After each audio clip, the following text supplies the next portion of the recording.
Good afternoon. I'm Jung-Hyun Park, research staff at Southern Methodist University Seismoacoustic Group. So this work was done with my colleagues, Drs. Brian Stump, Chris Hayward, and Steve Narrow-Smith, and collaboration with Dr. Il Young-jae at Korea Institute of Geoscience and Mineral Resources. So in this talk, I'd like to introduce our long-term collaboration project. We've spent almost 26 years. So we are working together with CTBTO. But this is a smaller scale, so I'm really happy about sharing these things. All right. So the key idea of bringing all the topics together is utilizing seismoacoustic arrays to characterize the sources that generate waves in solid earth and atmosphere. So we have two main goals here. We are utilizing seismoacoustic arrays that have seismometers and infrasound sensors co-located to quantify the sources at local and regional distances. And then we are using the sources that we found using seismoacoustic arrays to to improve our understanding of wave propagation in both seismic and acoustic wave field. So with this motivation, this is our study area, Korean Peninsula. Since 1999, SMU and KIGAM have cooperatively operated the seismoacoustic arrays in this area. Seismoacoustic arrays, we have 5 near the border between North Korea and South Korea, and one infrasound arrays in the middle of South Korea. So you can see the configuration of each arrays, and we have 3 main arrays, BRDAR, CHNAR, and KSJR. So we have a riser aperture array with seismometer and infrasound sensor co-located with 1 kilometer aperture, and each element has a smaller aperture with infrasound sensor 100 meter spacing. And we have 3 more arrays, and here, so some has no seismometer, but very smaller aperture, 100 to 500 meter aperture. So it depending on the site situation and environment. So in this talk, I'd like to share our experience and knowledge, and then share our history, and how we monitor our system, and what is the data quality, and science and technology of our project. I will share research and what we learned from this project. Okay, here, the motivation of array installation in South Korea is at first time to monitor mining activities. You can see on the map, there are many mining activities confirmed by KIGAM seismic network triangles here. In 1993, we wanted to know what is the difference between seismic and infrasound signals from the mining explosion. So we firstly installed one infrasound arrays at the middle of this peninsula, CHNAR. As you can see, seismic arrivals faster than infrasound arrival because there are different material. So we confirm and successfully identify the signal from these known explosion sites. So it was very successful at the first time. And next stage, in 2003, we realized one infrasound array is not enough for characterizing the sources. So we started to install more arrays in different directions. And then we've confirmed more signals coming from other various sources like earthquake or any other surface explosion. Of course, DPRK underground nuclear explosion is shown here. So using our seismic network, we were able to detect and locate the event from DPRK explosion case. So this stage, we are successful about this. And then 2010, we started to upgrade our system by including more sensors and then changing the 1 single seismometer to 3 component seismometer and adding more other measurement here. So you can see the photo of one of our arrays, BRDAR. We have chaparral infrasound sensors connected to 10 hoses for the noise reduction system, and we have GLOBS 3-component seismometer and solar panel AC power, and also wind measurement above 2 meter height. So using this integrated system, we have more efficient and high quality of data set. So how we monitor our system? Since we have many arrays and many elements and different systems, we have 3 different ways what we are doing these days. First one is analysts directly use the data to confirm what is the issue, like a data gap, noise characteristic, and infrasound polarity, or seismometer orientation, and more stuff. We are reviewing data every week and every day. And then KIGAM developed a really good system, real-time based station status of health monitoring. So you can see some figure over there. We can take a look at the details of sensors, GPS, mass position, and other temperature and thing. So everything is summarized in this paper. If you are interested in the data quality control things, what we are doing, you can take a look at this paper. I can say the most important result using our array is monitoring of a 6 DPR case explosion. So the curiosity is that we don't know what is the source size and depth. So we assume explosion locations are same, and we have main seismoacoustic arrays in border area, and also CTBTO's seismic array, KSRS, is always there since before the explosions happen. So we use some benefit that we have same passive effects, same receiver effects, everything will be same. So we can use the relative source scaling information between 2 different explosions. So using this method, we estimate the yield and depth of 6 explosions as shown here. If you are interested, we have a BSSA paper, so it's very useful for you. What about infrasound? So infrasound is quite different and very challenging because it's depending on the atmospheric conditions, so that's changing every time. So we have a really good observation in our network and compare with ray tracing simulation using NCPA's props code.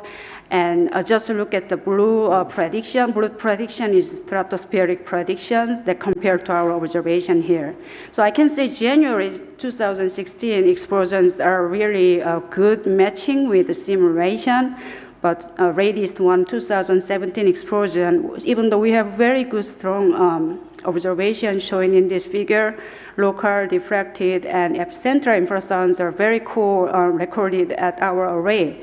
But prediction failed because this is a September event, so Equinix time period, stratospheric wind is very weak or less information in this time.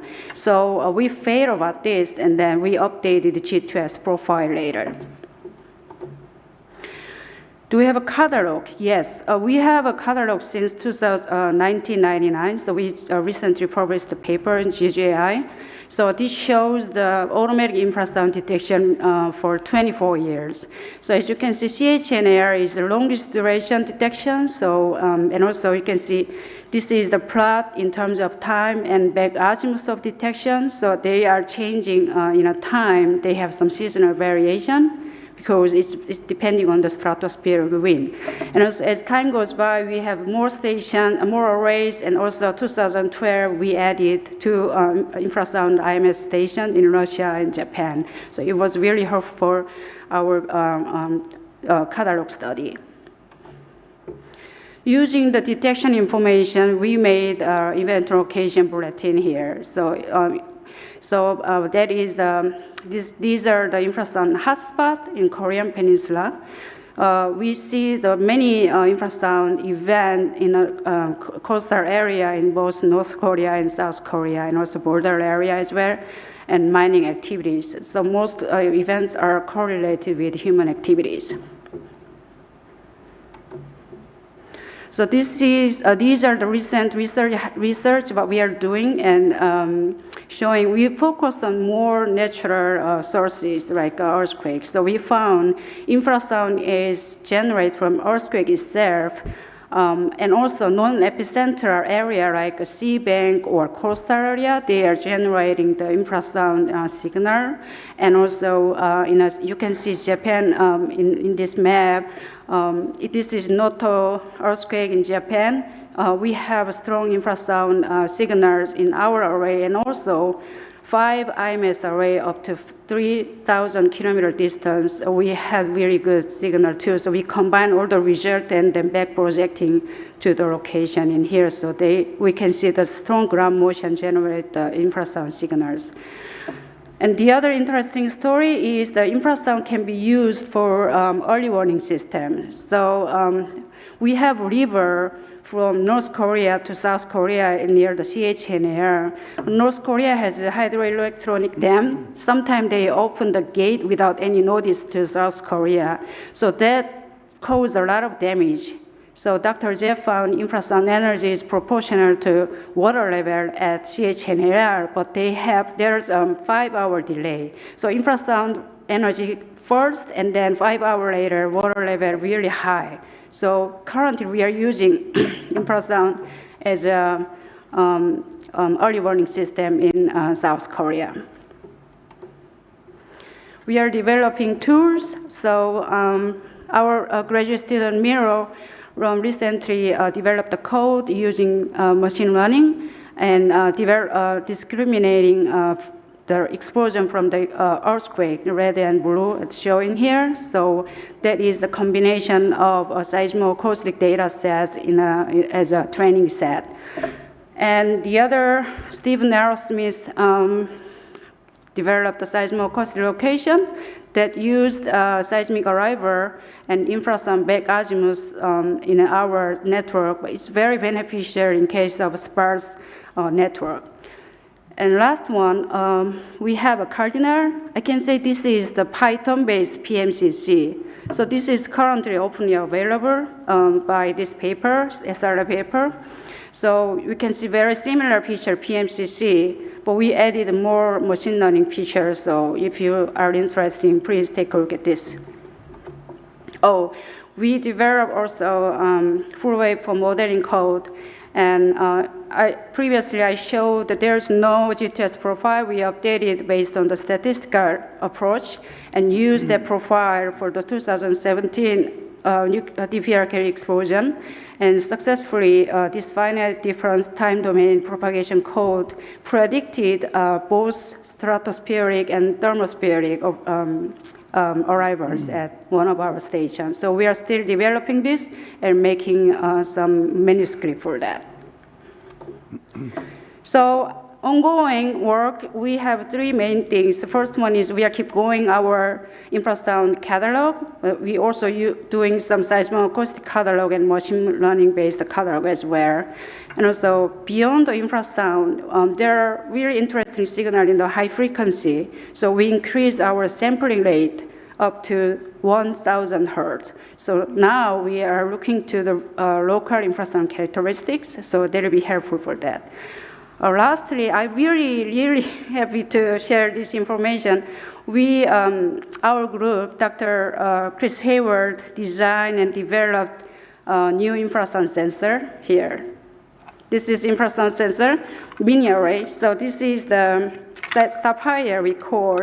So you can just open and put some 4 AA batteries in it, and it has pressure measurement, wind measurement, weather measurement, and everything digitizer all together here. Just turn on the power, cover the lid like that, and then put some side what you want to put it. And then it's very benefit for short-term campaign. So we carry this sensor to the flying drone overseas here, and then put the line quarry area, and then successfully record the burst signals. So I'm so happy to share this.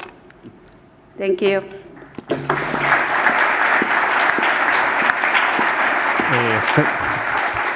Thank you, Jun. Really nice presentation. Any question from the audience? Thanks. Okay. I just have one personal question. Like, do you think that it's possible to relate, I mean, thinking in waveform modeling, like a seismic source, trying to model the seismic source and through the infrasound data and try to obtain information about the source? I mean, what do you think about that? So you're talking about combining the seismic right. infrasound all together. So that is really a good question. So we are currently working on seismoacoustic catalog, which is the event focusing. So we can combine. That is our method that we developed here, seismic and acoustic combined method. That is only for the location at this point. But personally, I'm very interested in the yield estimation using seismic amplitude and infrasound amplitude all together. But that will be very complicated by atmospheric condition. So I think we are really current on combining hybrid method of using both data sets. That's a really good idea, yeah. Okay, thank you so much. Thank you. Okay, we have a question. If you can go to the microphone, maybe.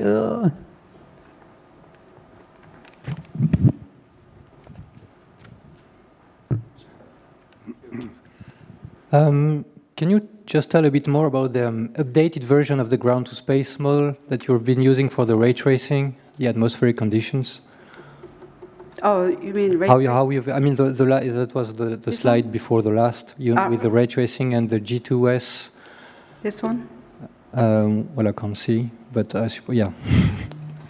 Okay, so the modified ground-to-space. So what sort of modification you've brought to the model to reach your results? So yeah, for the detail of this figure, there is no stratospheric or very lower altitude information in the G2S. So that is the limitation of current global atmospheric model. So that is actually we updated the G2S profile based on the empirical orthogonal function based on the statistical approach for the historical data. So it was actually with area sync collaboration together. And then we used the updated G2S profile and apply to the full waveform modeling code in here. So we have now ray tracing simulation result because we updated G2S model. And also that full waveform, I wanted to more highlighted about the full waveform modeling code. That is a very small wave now. So that is the current works output. So wanted to highlight. Thank you. Thank you. Okay, thank you again. Thanks.